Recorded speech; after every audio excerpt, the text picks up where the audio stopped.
Inalimas ang halos 190,000 pesos na ipo ng isang negosyante at content creator sa kanyang 3 bank accounts. Ang perang yan para sana sa pagpapaopera ng kanilang anak.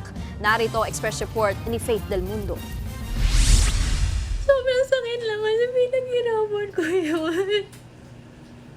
Mangiyak-ngiyak na lang ang single mom at content creator na si Jana Berenger. Ang mga ipon niya kasi sa 3 bank accounts biglang naglaho. Right after my live, bumaba ako sa tita ko, yung accountant ko. Sabi ko, tita, tara bayad na tayo sa utang para ma-set aside ko na yung pera para sa surgery ni Alonzo. Pagbukas ko, yan yung nakita ko. Ang nalima sa mga pera niya sa bangko, umabot ng 189,000 pesos. Aminado si Jana na nakatanggap ng notices mula sa kanyang bangko pero hindi raw niya agad ito tiningnan dahil wala naman daw siyang transactions nung mga oras na yun. Ang isang online transaction, ang maximum lang yan is 50 to 100k pesos per day. Pero na-withdraw nila 184. Lahat yun para sa surgery ni Alonzo. Ang perang yan, ipon ni Jana para sana sa pagpapaopera ng kanyang anak na si Alonzo. May cerebral palsy si Alonzo na laging kasama sa kanyang mga social media content. Agad itanawag ni Jana ang insidente sa bangko. Diyan na nila napag-alamang na hack umano ang kanyang account.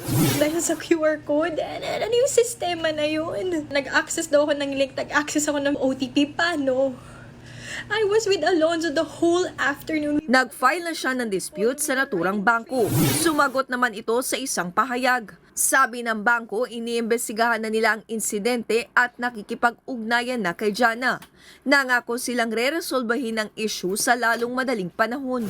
Nananatili naman daw na secured ang kanilang system pero hindi raw nagpapatinag ang mga scammer. Pero ayon sa Cyber Investigation and Coordinating Council, hindi raw ito dahil lang sa QR code. Posibleng may nakakuha raw ng cellphone ni Jana at doon pinagkiklik ang scam links. Ang QR code ho kasi one-way transaction yan eh. There is no way we can also extract information about the bank account through the QR code. Baka pinapagkatiwala niya yung mga devices niya, yung phone niya sa ibang tao.